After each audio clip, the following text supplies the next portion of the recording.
জয় শ্রীকৃষ্ণ। রাধে রাধে। নমস্কার বন্ধুরা, আজ চলে এসেছি আরও একটি নতুন ভিডিও নিয়ে। কাল জ্যৈষ্ঠ পূর্ণিমার দিনে অবশ্যই করুন এই কাজ। মা লক্ষ্মী হবে সন্তুষ্ট এবং ভরপুর হবে সুখ সমৃদ্ধি। আসুন বন্ধুরা, জেনে নেওয়া যাক সেই কাজটি কি। তার আগে বলি বন্ধুরা, আপনাদের কাছে একটি ছোট্ট অনুরোধ। আপনারা আমার চ্যানেলে নতুন হলে অবশ্যই চ্যানেলটিকে সাবস্ক্রাইব করে আমার পাশে থাকবেন। বন্ধুরা, কাল জ্যৈষ্ঠ পূর্ণিমার তিথি। জেনে নিন এই দিন কোন কোন কাজ করা শুভ। জ্যৈষ্ঠ পূর্ণিমার কি করলে সৌভাগ্য লাভ হবে, আসুন জেনে নেওয়া যাক। বলা হয়েছে জ্যৈষ্ঠ মাসের পূর্ণিমা তিথি হিন্দু ধর্মাবলম্বীদের কাছে বিশেষ মাহাত্ম্যপূর্ণ। নিজের অন্তরের শুদ্ধিকরণের জন্য জ্যৈষ্ঠ পূর্ণিমায় বেশ কিছু কাজ করার বিধি আছে শাস্ত্রে। বাস্তুশাস্ত্র অনুসারেও জ্যৈষ্ঠ পূর্ণিমায় কয়েকটি বিশেষ কাজ করলে নেগেটিভ এনার্জি কমিয়ে জীবনে পজিটিভ এনার্জি প্রভাব বাড়ে। মনে করা হয় এই পূর্ণিমা তিথিতে চন্দ্রদেবের পুরো 16 কলায় বিকশিত হন। সেই কারণে চাঁদের শুভ প্রভাব এই দিন সম্পূর্ণভাবে পৃথিবী এসে পড়ে। চাঁদের থেকে পৃথিবী আসা এই পজিটিভ এনার্জি সুখ, সৌভাগ্য এবং সমৃদ্ধি বাড়ায় বলে প্রচলিত বিশ্বাস। সেই কারণ জ্যৈষ্ঠ পূর্ণিমায় গঙ্গা স্নান ও দরিদ্র নারায়ণ সেবা করার রীতি প্রচলিত রয়েছে। বন্ধুরা, এবার জেনে নেওয়া যাক এই জ্যৈষ্ঠ পূর্ণিমা কখন থেকে শুরু হবে। বৈদিক পঞ্জিকা অনুসারে 10 জুন 2025 অর্থাৎ মঙ্গলবার সকাল 11:35 পূর্ণিমা পড়ছে এবং পূর্ণিমা ছেড়ে যাবে ঠিক তার পরের দিন 11 জুন 2025 বুধবার বেলা 1:13।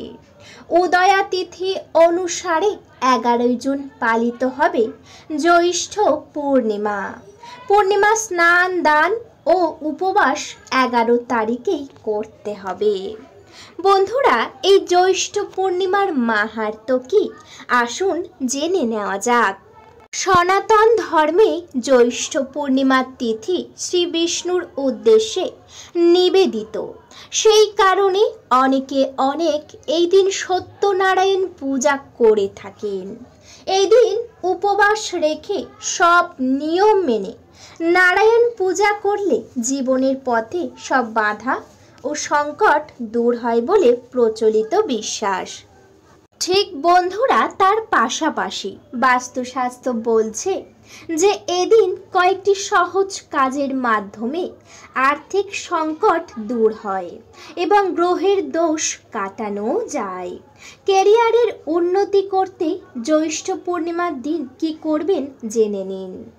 প্রথম যে কাজ করতে হবে তা হলো বন্ধুরা, যদি আপনাদের বাড়িতে আর্থিক সংকট থাকে তা যদি দূর করতে চান অবশ্যই এই উপায়টি করুন। আপনি যদি আর্থিক সংকটের মুখে পড়েন তবে জ্যৈষ্ঠ পূর্ণিমার সহজ টোটকার মাধ্যমে এর থেকে খুবই সহজে মুক্তি পেতে পারেন। এই দিন দুধের মধ্যে বাতাসা মিশিয়ে যখনই মেশানো হয়ে যাবে বাতাসা এবং দুধ, তারপর একটি তামা বা মাটির পাত্রে আপনাদের সেই জলটিকে ভরে নিতে হবে বা সেই দুধটিকে ভরে নিতে হবে।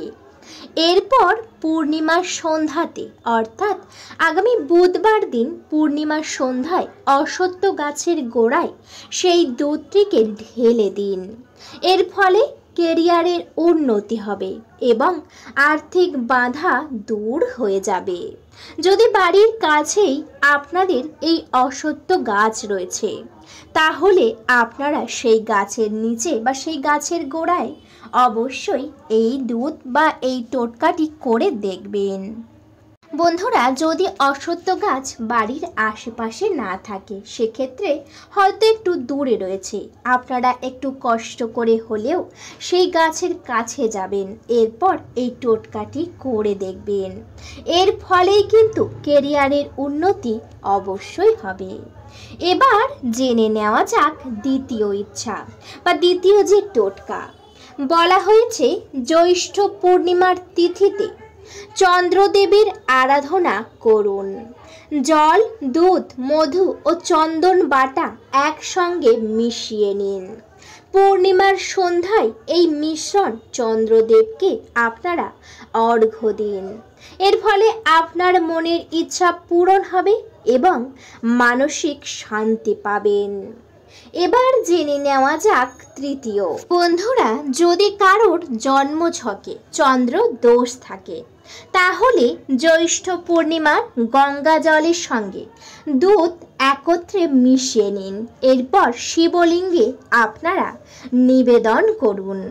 এর ফলে কোষ্ঠীতে থাকা চন্দ্রদোষ কেটে যায় এবং জীবনে সম্পদ, সমৃদ্ধি ও শান্তি লাভ হয়। যখন থেকে পূর্ণিমা শুরু হচ্ছে এবং তার পরের দিন অর্থাৎ বুধবার দিন আপনারা এই তিনটি টোটকা অবশ্যই করবেন। এর ফলে কিন্তু আপনাদের সকল মনের ইচ্ছা একেবারেই পূরণ হয়ে যাবে। এছাড়াও আরও কিছু নিয়ম রয়েছে, তা হলো বন্ধুরা, এই জ্যৈষ্ঠ পূর্ণিমার দিনে বাড়িতে সর্বদাই পরিষ্কার পরিচ্ছন্ন রাখতে হবে। কারোর সঙ্গে কোনো রকম ঝগড়া, ঝামেলা, বিবাদ একেবারেই করা যাবে না বলা চলে। এই পূর্ণিমাতে যদি আপনাদের বাড়িতে কোনো যদি অসহায় মানুষ আসে তাহলে আপনারা কিছু দান করবেন। এই দিন দান করা, গঙ্গাতে স্নান করা অত্যন্তই শুভ, তাই আপনারা এই কাজ করতে একেবারেই ভুলবেন না। এই কাজের ফলে মনকে শান্ত হবে এবং আপনাদের মনের ইচ্ছা, মনস্কামনা একেবারেই পূরণ হয়ে যাবে। বন্ধুরা, পারলে এই জ্যৈষ্ঠ পূর্ণিমার দিনে আপনাদের প্রত্যেকটা ঘরে এবং সদর দরজাতে অবশ্যই গঙ্গার জল ছেটাবেন। এর ফলে ঘরবাড়ি শুদ্ধ হয় এবং আপনাদের ঘরে সকল দেবদেবীর আগমন অবশ্যই ঘটবে। এদিন কোনো পশু পাখিকে খাবার দান করা বা খাওয়ানো অত্যন্তই পুণ্যের কাজ বলে মনে করা হয়। যদি দেখছেন বাড়ির সদর দরজাতে একদল পিঁপড়ে বা হয়তো অনেক পশু পাখি এসেছে, তাহলে আপনারা তাদেরকে কিছু খেতে দেবেন। যদি পারেন কিছু শস্য দানাও দিতে পারেন, যদি মনে করেন ফল দিতে পারেন, কিন্তু তাদেরকে আঘাত করবেন না বা মারবেন না। জ্যৈষ্ঠ পূর্ণিমার দিনে কাউকে আঘাত দিয়ে কথা বলা, কারোর মনে কষ্ট দেওয়া একেবারেই অনুচিত বলা চলে। এই দিন যতটা পারবেন সবার সঙ্গে মিলেমিশে ভালোভাবে থাকার চেষ্টা করবেন, তবেই কিন্তু আপনাদের উপরে সকল দেবদেবীর আশীর্বাদ অবশ্যই এসে পড়বে। বন্ধুরা, এই জ্যৈষ্ঠ পূর্ণিমার দিনে আপনারা এই একটি কাজ অবশ্যই করবেন, তা হলো যদি বাড়ির আশেপাশে কোনো গোমাতা থাকে সেই গোমাতাকে আপনারা একটু আখের গুড় এবং অবশ্যই একটা রুটি একত্রে নিয়ে খাওয়াতে পারেন। এর ফলে বাড়ির বাস্তুদোষ দূর হয় এবং বাড়িতে যদি কারোর খারাপ নজর পড়ে তা কিন্তু কেটে যায়।